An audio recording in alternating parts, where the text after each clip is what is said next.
Me alegré con los que me decían, vamos a la casa del Señor, a la casa del Señor iremos. Qué lindo poder juntarnos para adorar al Señor, para alabar su santo nombre y para ser alimentados con su palabra. Les invito para que pidamos al Señor su bendición para el estudio de hoy. Amoroso Dios, agradecemos infinitamente las bendiciones que derramas sobre nosotros y reconocemos nuestra incapacidad. Por eso suplicamos la sabiduría que viene cuando tu Espíritu Santo nos acompaña. Por favor, derrama tu gracia sobre nosotros. Danos tu Santo Espíritu. En el nombre de Jesús lo pedimos. Amén.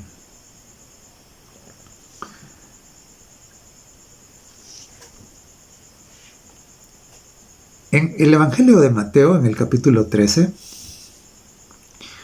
los versos 1 y 2 leemos: Aquel día salió Jesús de la casa y se sentó junto al mar. Y se le juntó mucha gente. Y entrando él en la barca, se sentó, y toda la gente estaba en la playa. Y la pregunta es, ¿y por qué seguían a Jesús? Bueno, las razones para que la multitud siguiera a Jesús eran diversas. No todos tenían el mismo motivo.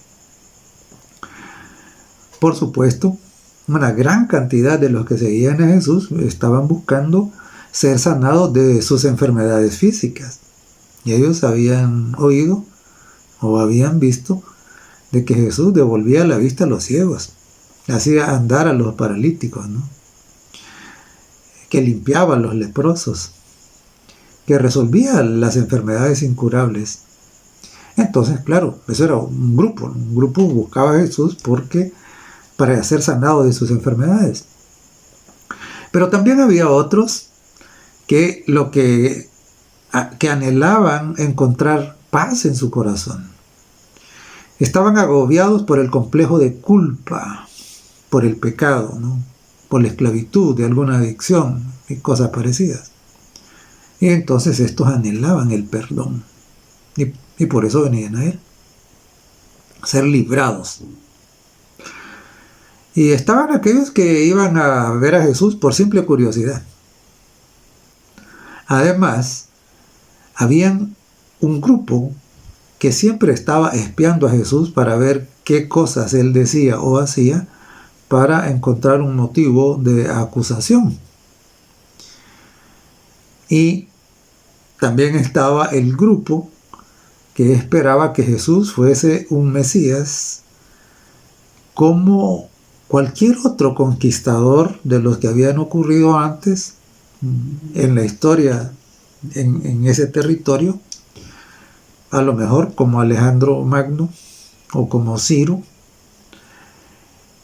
Y claro, ellos tenían esas expectativas, ¿no? Y este grupo de que tenía esas expectativas de un Mesías terrenal, estos le pidieron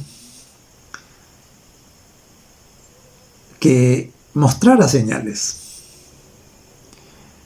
Y claro, el Señor Jesús había sanado, a los enfermos, había devuelto la razón a los endemoniados y había hecho muchas señales.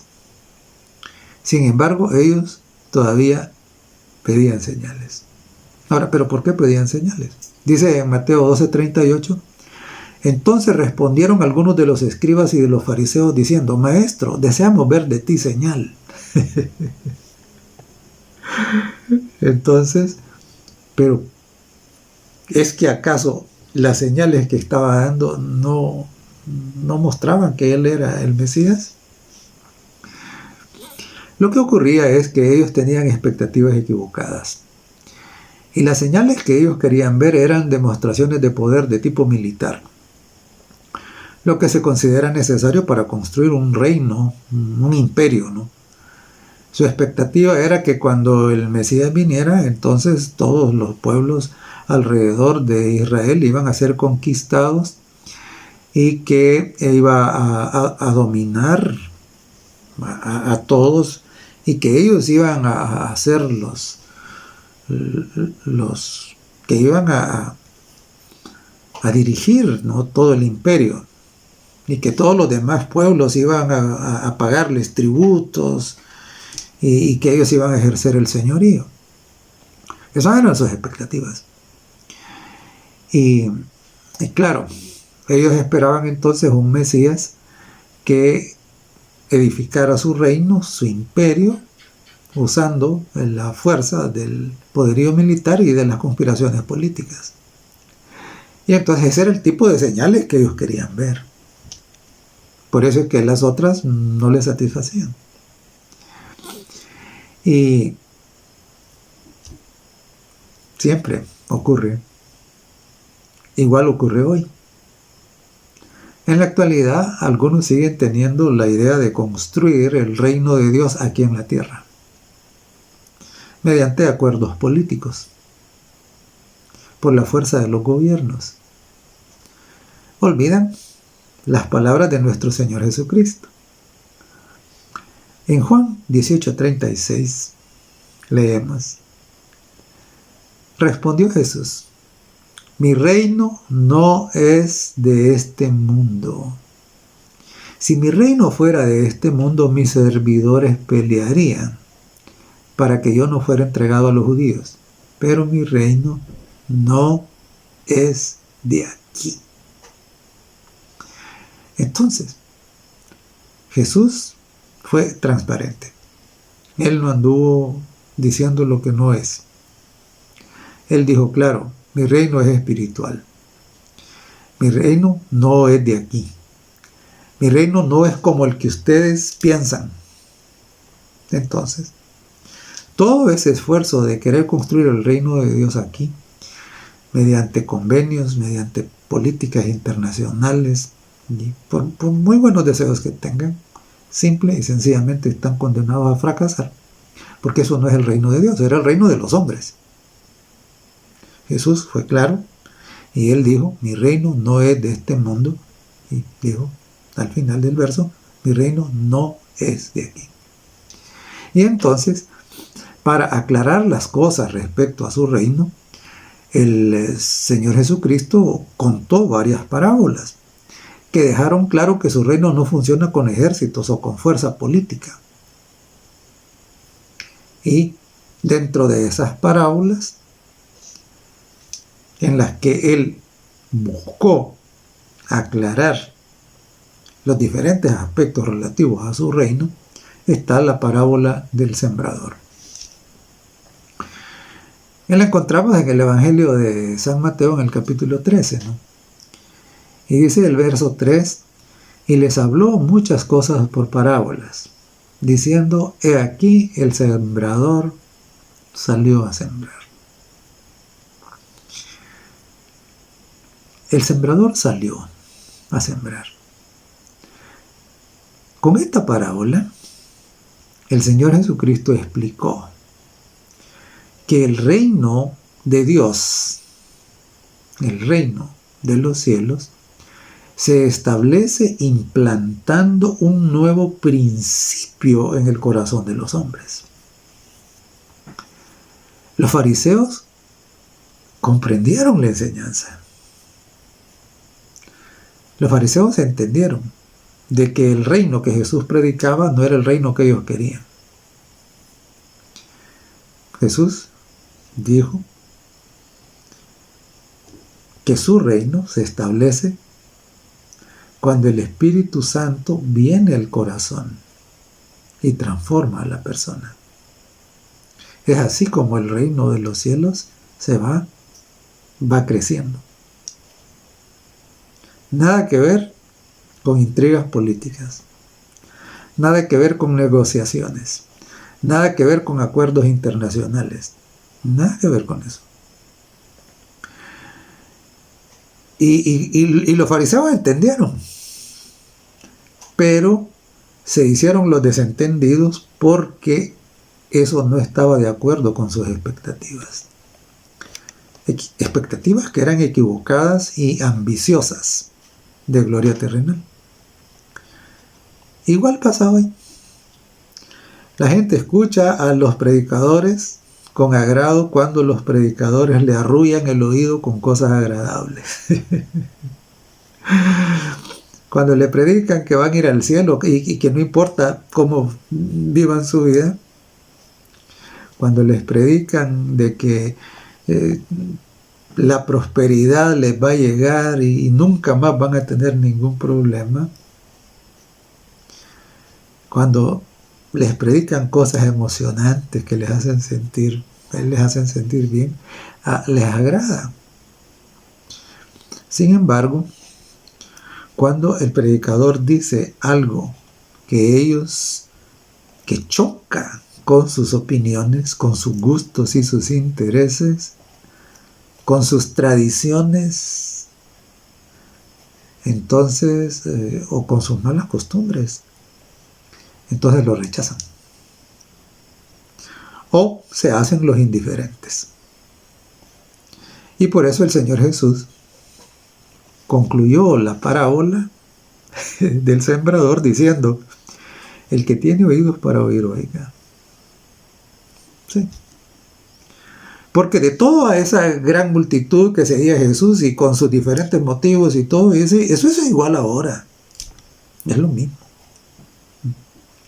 Qué lindo sería que todos los que buscan a Jesús lo buscaran por los motivos legítimos, ¿no? Pero no ocurre. Pero Jesús dijo: el que tiene oído para oír, oiga. Este pasaje hace referencia a la actitud del oyente. Tener oído es algo que depende de la persona que escucha, de su sinceridad. ¿Es sincero? ¿Tiene la actitud o el deseo de conocer la voluntad de Dios para obedecerla? En el Evangelio de Juan, Jesús se refirió a esto, a ellos de este modo. Dijo: el que quiere hacer la voluntad de Dios conocerá si la doctrina es de Dios o si yo hablo por mi propia cuenta. Tener oído para oír es tener el deseo de hacer la voluntad de Dios. En eso consiste. Y en Mateo 13:18 dijo: oíd pues vosotros. Es decir, entiendan, si quieren. Son los que quieren, ¿verdad? Los que sinceramente buscan a Dios porque quieren conocer la verdad, quieren enterarse realmente de cuál es el camino. Quieren conocer a Dios. Y entonces dijo Jesús: oíd pues vosotros la parábola del sembrador. Y claro, comenzó diciendo que el sembrador salió a sembrar. ¿Y quién es el sembrador? El sembrador es nuestro Señor Jesucristo. Y Jesús salió de donde estaba para venir a sembrar aquí en la tierra. ¿Y a dónde estaba? Estaba en el trono del universo. Estaba en medio de la adoración que le brindaban los ángeles. Y de ahí Jesús salió para cumplir la misión. Abandonó el trono, salió. En Filipenses, el capítulo 2, los versos 5 al 8, está escrito: haya pues en vosotros ese sentir que hubo también en Cristo Jesús, el cual, siendo en forma de Dios, no estimó el ser igual a Dios como cosa a que aferrarse, sino que se despojó a sí mismo, tomando forma de siervo. ¿Sí? Un siervo que venía a sembrar. Hecho semejante a los hombres, y estando en condición de hombre, se humilló a sí mismo, haciéndose obediente hasta la muerte y muerte de cruz. Jesús salió. Jesús se despojó a sí mismo. Y nosotros somos invitados a ¿qué? A tener el mismo sentir. Es decir, si tenemos el mismo sentir de Jesucristo, también vamos a estar dispuestos a salir a sembrar como hizo Él, a hacer nuestra parte en la obra misionera, a renunciar a nuestra comodidad y a cualquier plan que pueda ser un estorbo para nuestro servicio a Dios y nuestro servicio al prójimo. El sembrador salió a sembrar, no se quedó en su casa. Salgamos a visitar a los enfermos, a consolar a los afligidos, a instruir a aquellos que tienen oídos para oír. Salgamos a pescar corazones para Jesucristo. Y cuando Jesús interpreta la parábola a petición de los discípulos, aclaró que la semilla era su palabra, la palabra de Dios. Dice en el verso 19, estamos en Mateo 13, cuando alguno oye la palabra del reino. Esa es la semilla. Esa es la semilla original, no es una semilla híbrida, no es una semilla transgénica. Tanto los híbridos como los transgénicos son mezclas. Claro, una es una mezcla que se hace por un cruzamiento y la otra es por la manipulación genética, pero son mezclas. Esta no es así, esta es una semilla pura, es semilla original. Y esta es la semilla, y a mí me encanta, no solo porque mi profesión tiene que ver con esto de la agricultura, me encanta porque la semilla contiene el germen de la vida, y así es la palabra de Dios. Todo el universo vino a la existencia por medio de la palabra de Dios. ¿Por qué? Porque ahí está el germen de la vida.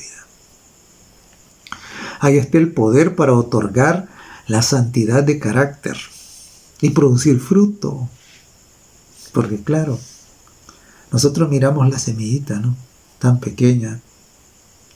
Pero ahí está el principio de la vida, y de eso, cuando crece y se alimenta, ahí producirá fruto. Así es la palabra de Dios. Entonces, la semilla esparcida por Jesús siempre fue un escrito está. Dice, cuando alguno oye la palabra del reino, dijo. Y Jesús siempre dijo, escrito está. Y cuando le preguntaban, él decía, ¿nunca leíste? ¿O cómo lees? Escrito está. Y, por supuesto, si nosotros salimos a sembrar como salió Jesús, no vamos a sembrar otra semilla. Vamos a sembrar la misma semilla. En 2 Timoteo, el capítulo 4 y el verso 2, el apóstol Pablo, siendo instrumento del Espíritu Santo, dijo así a Timoteo: que prediques la palabra. Y quiero parar aquí. Que prediques la palabra. Debemos evitar, hermanos, predicadores, dedicarnos a contar historias, a hablar de nuestras parientes, de nuestra familia, de nuestros hijos. La predicación no es para eso. La predicación es para presentar la palabra de Dios. Eso es lo que el apóstol le está diciendo aquí. Eso es lo que el Espíritu Santo inspiró a decirle. Que prediques la palabra. Porque en la palabra de Dios es donde está el poder. El poder no está en las historias que yo puedo contar. Y algunos predicadores van todavía al extremo de ¿qué? De hacer chistes en el púlpito. Hermanos, no es lícito eso. No es agradable delante de Dios. Es irreverencia. Que prediques la palabra. El púlpito es para predicar la palabra de Dios. Esa es la semilla. Que prediques la palabra. que instes a tiempo y fuera de tiempo, redarguye, reprende, exhorta con toda paciencia y doctrina. En el mundo actual escuchamos con frecuencia que la doctrina no es importante, porque la doctrina separa. Y qué bueno que la doctrina separa. La doctrina correcta nos separa del mundo, la doctrina correcta nos separa del error, la doctrina correcta nos separa del camino equivocado, la doctrina correcta nos separa del enemigo de las almas. Qué bueno que es así. Pero hay un montón de gente diciendo ahí que no hay que predicar la doctrina, que hay que predicar lo que nos une. ¿Lo que nos une con quién? ¿Con el mundo? No. La palabra es clara, ¿no? Que prediques la palabra, reprende, exhorta con toda paciencia y doctrina. Eso es lo que está escrito. Y en Mateo, volvemos a la parábola, el capítulo 13, el verso 4, y dijo: y mientras sembraba, parte de la semilla cayó junto al camino, y vinieron las aves y la comieron. Entonces aquí tenemos dos cosas cuyo simbolismo debemos de conocer, ¿no? Primero, ¿qué significa el junto al camino? Y segundo, ¿qué significan las aves que se comen la semilla? Bueno, dijo el Señor Jesucristo que el suelo junto al camino, la tierra junto al camino, representa el oyente desatento. Oye, pero no entiende. ¿Por qué? Porque no le interesa. ¿Le interesa poco o le interesa nada? Y he visto algunos que dentro del templo, a la hora del culto, están haciendo dibujitos, caricaturas. Veía un compañero cuando estaba estudiando en el seminario. Había un compañero que estaba en la secundaria y entonces tenía obligación de ir al culto, ¿no? Y entonces él decía, él no llevaba ni la Biblia, llevaba una revista Selecciones de Reader's Digest. Entonces, claro, él estaba ahí y él estaba obligado a oír el sermón, pero no le importaba, simplemente no le importaba.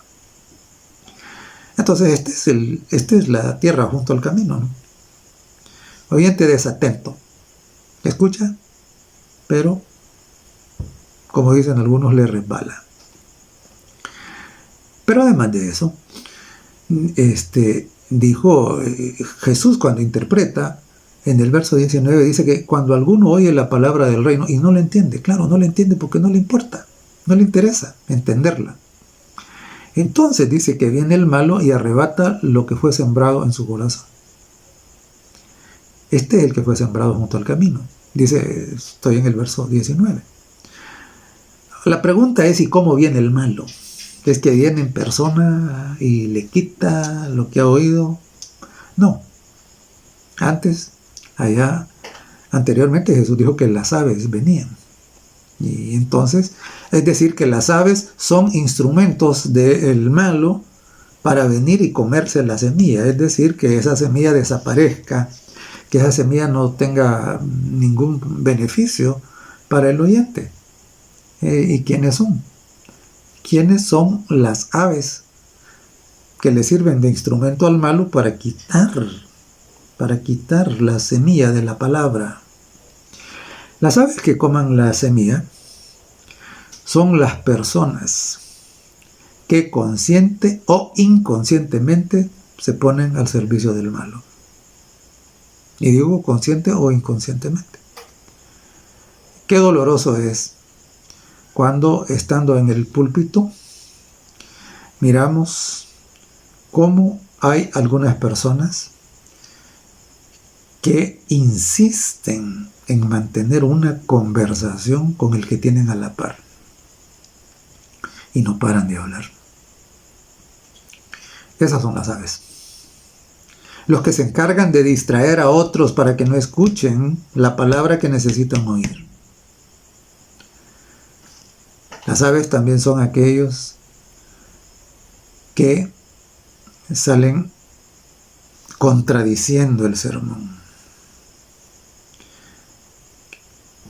Porque no les gusta, porque no les importa, porque expone su situación. Y entonces, claro, comentan negativamente el sermón. Le restan autoridad frente a otras personas. Esas son las aves. Y claro, nosotros en cada una de estas cosas nosotros debemos tratar de mirarnos y pensar, bueno, ¿soy yo un oyente desatento, sin interés?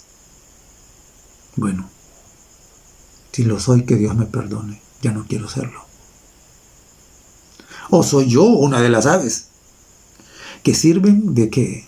Que sirven de instrumentos del malo para quitar la palabra de los oyentes? Seamos cuidadosos.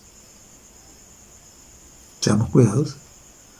Para no ser ni oyentes desatentos, ni tampoco jugar el rol de las aves del cielo, que vienen a comerse esta semilla. Pero el Señor Jesús siguió. Y dice en los versos 20 y 21, y el que fue sembrado en pedregales, este es el que oye la palabra, este oye, y al momento la recibe con gozo. Ya se emociona, le gusta. Pero, qué lástima que hay un pero. Pero no tiene raíz en sí. O sea, es superficial. Sino dice que es de corta duración. Pues al venir la aflicción o la persecución por causa de la palabra, luego tropieza.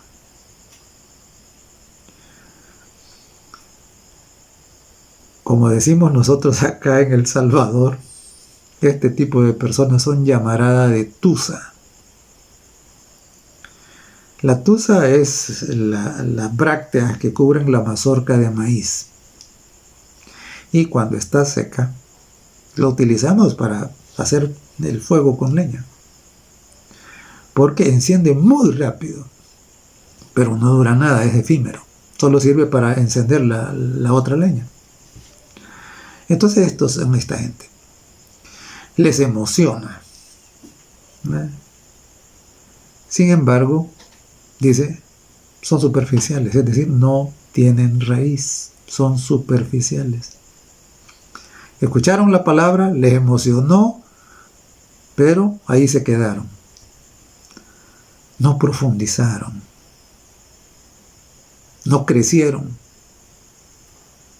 no buscaron comprender mejor los tesoros de la palabra de Dios. Llenar su corazón, su mente con esa palabra bendita. Son superficiales. Viven de las emociones nomás. Y cuando la emoción pasa, se les pasa de su cristianismo. Y entonces, claro, por eso es que no soportan la prueba. Porque en la prueba es una emoción negativa la que los invade. Funcionan así. No funcionan por principio, no funcionan por la razón, sino que funcionan basados en las emociones. ¿Por qué? Porque no han desarrollado una raíz que los aferre. De tal manera que aunque venga la prueba, que aunque venga la persecución, permanezcan. Entonces, piensan que al aceptar a Jesucristo como su único y suficiente Salvador y Señor, todo será color de rosa. Y pronto despiertan a la realidad de que eso no es así. Que cuando aceptamos a Jesús, entonces a veces las cosas nos ponen peor. Porque el enemigo está furioso, porque el enemigo quiere desanimarnos, porque el enemigo quiere que volvamos a sus garras, porque no está contento de que nos escapamos de su poder. Entonces, claro, y entonces cuando aparecen las burlas, cuando aparece el desprecio, cuando aparece la persecución, cuando la tentación se vuelve más poderosa, entonces, ¿qué pasa con estos emocionales? Se rinden, se marchitan y de nuevo siguen viviendo para sí mismos. No viven para Cristo. Entonces, son tibios y están en ese vaivén. Son superficiales. No echaron raíz porque no estudiaron la palabra con amor. No anhelaron ser llenos para soportar. No desarrollaron la fe de Jesús.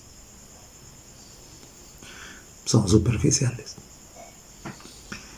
Y claro, nosotros tenemos que ir comparando cada uno de estos con nuestro caso. ¿Estamos nosotros teniendo una relación con Cristo que es solamente superficial? ¿Nos conformamos simple y sencillamente con ir al culto los sábados y eso es todo? No hay estudio, no hay oración, no hay servicio. No hay. Entonces, ¿qué? Nuestra experiencia será esa, superficial. Y cuando venga la crisis, hemos sido advertidos. Dice, cuando viene la crisis, los superficiales se marchitan, no la soportan. Eso no es la fe de Jesús. La fe de Jesús es la que prevalece aún en la prueba más dura, como ocurrió con Daniel y con sus amigos cuando fueron arrojados al horno. Esos tenían raíz. Esos tenían raíz. Entonces, claro, tengamos cuidado. No sea de que nosotros nos estemos conformando con una relación o un cristianismo superficial. Asegurémonos de que día tras día nuestras raíces se profundizan en la palabra, se profundizan en el conocimiento de la voluntad de Dios, se profundizan en el anhelo de santidad, se profundizan en ¿qué? En el deseo de servir. ¿Ese es nuestro caso? Espero que sí. Y dice en el verso 22, el que fue sembrado entre espinos, este es el que oye la palabra. Pero el afán de este siglo y el engaño de las riquezas ahogan la palabra y se hace infructuosa. Aquí tenemos dos cosas. Una, el afán de este siglo. Este representa los intereses mundanos, las diversiones que persiguen solamente la complacencia propia y que entorpecen las percepciones espirituales. Se destruye la capacidad para discernir entre lo que es recto y lo que es malo. Eso es el afán de este siglo, ¿no? El afán de este siglo es lo mismo que afana al resto de la gente, que no tiene conocimiento de Jesús. Ese es el afán de este siglo. Y la segunda cosa es el engaño de las riquezas. El engaño de las riquezas es esa confianza en el materialismo. Los ricos, claro, viven con el temor de no perder la riqueza que tienen. Y los pobres viven con el temor de que no tienen lo suficiente para tener la vida que quisieran tener. Pero al final de cuentas, su preocupación, su ansiedad Su temor gira alrededor de qué? Gira alrededor de tener o no tener sus riquezas. Es materialismo. Entonces, no, eso ocurre porque no han depositado sus cargas en las manos de Jesucristo. Y todo eso hace ¿qué? Hace infructuosa la palabra. Claro, el pobre ocupa su tiempo totalmente, dice, no tengo tiempo para Dios. ¿Por qué? Porque tengo que rebuscarme. ¿Para qué? Para poder salir adelante en la vida, ¿verdad? Y el rico dice, no tengo tiempo para Dios porque tengo que administrar todas estas cosas, tengo que cuidarlas, no vaya a ser, ¿verdad? Y entonces no puedo descuidar. O sea, en ambos casos, el afán y el engaño de las riquezas se convierten ¿en qué? Se convierten en las malezas que ahogan el crecimiento de la semilla de la palabra. Y por supuesto, si la semilla que recién germina es ahogada, ¿llevará fruto? Obviamente no llevará fruto. Y qué frustrante para el sembrador, ¿no? Junto al camino, en pedregales y entre las malezas. Pero por fin, en el verso 23, tenemos la interpretación de la otra parte. Dice, mas el que fue sembrado en buena tierra, este es el que oye y entiende la palabra y da fruto y produce a 100, a 60 y a 30 por uno. La buena tierra. Cuando estaba reflexionando en la parábola y pensé en la buena tierra, recordé que en realidad todos nosotros somos tierra, si es que fuimos tomados de la tierra. Y claro, ¿no? Adán fue hecho de la tierra y por eso es que cuando morimos, entonces volvemos a la tierra, a donde fuimos tomados. Entonces, lo que hace la diferencia es si somos buena tierra o no somos buena tierra. Pero bueno, eso es un tema aparte, ¿no? Pero aquí dice que el que fue sembrado en buena tierra, y es mi deseo de que todos ustedes que comparten conmigo este momento sean buena tierra. Estos son los que oyen con interés y al oír la palabra, esta les desarrolló la fe. El Espíritu Santo los convenció.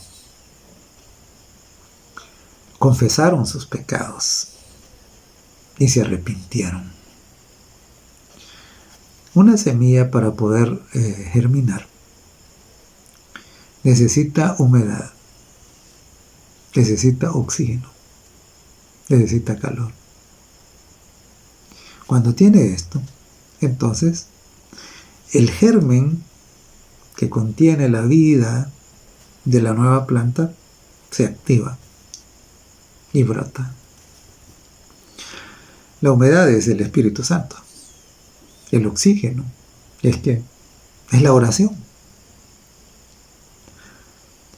El Espíritu Santo vendrá como respuesta a la oración suplicante.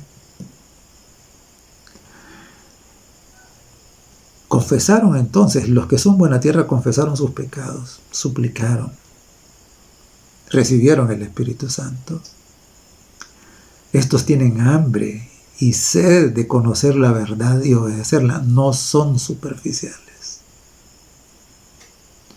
No permitieron que las aves les arrebataran la semilla, ni tampoco se dejaron distraer por los afanes de este mundo,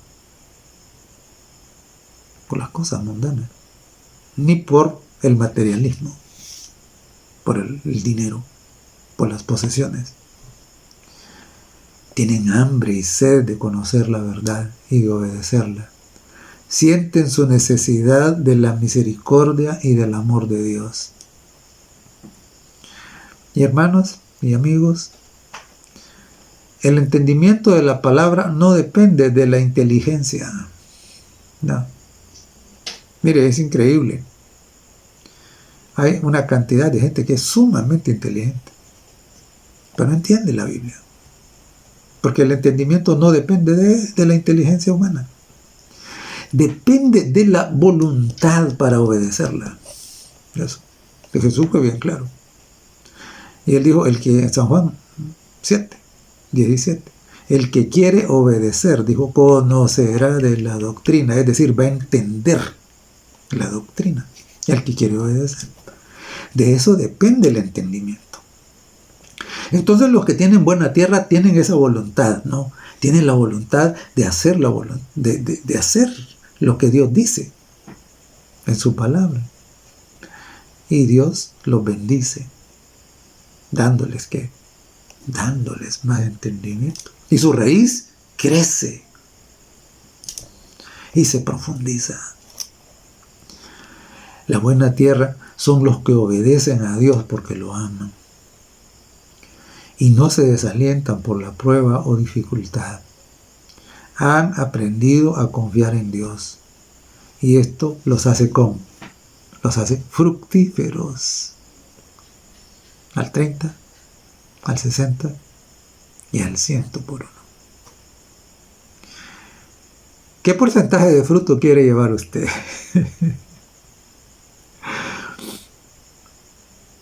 Todos deberíamos anhelar ser 100% fructíferos. Fructificar al 100% significa santidad. En Gálatas, en el capítulo 5 y en los versos 22 y 23 encontramos cuáles son los frutos.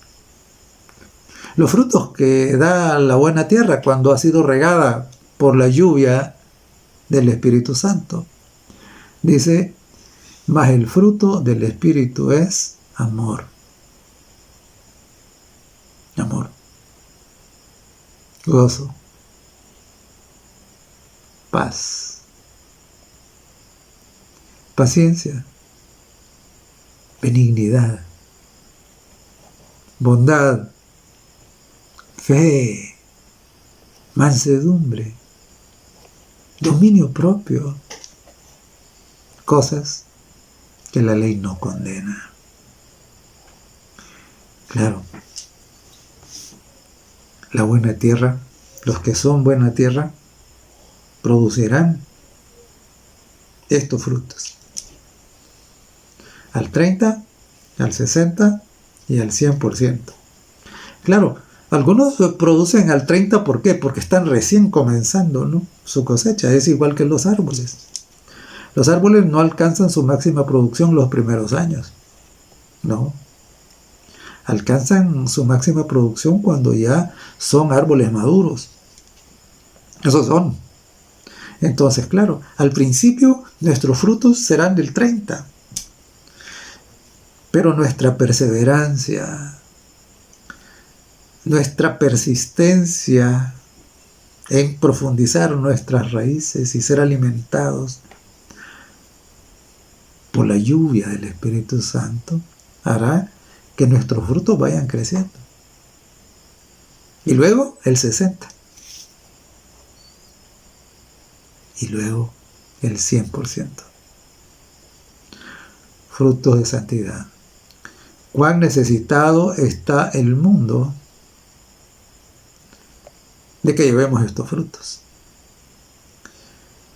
Y el fruto no depende de la calidad de la semilla, porque la semilla era la misma en todos los terrenos. Es la misma semilla. El fruto depende en todos los casos ¿de qué? De la calidad de la tierra. Decidamos ser esa tierra fértil para abrigar la semilla del Evangelio eterno y que la lluvia del Espíritu Santo, tanto la lluvia temprana al inicio y como la lluvia tardía, haga que fructifiquemos para la gloria de Dios. Y esto será una bendición para nosotros y también para nuestro prójimo. Y sobre todo, esto traerá gloria al Señor. Como anhelo que eso sea lo que ocurre en su vida, en la mía y en la de todos en esta tierra. Que Dios les bendiga.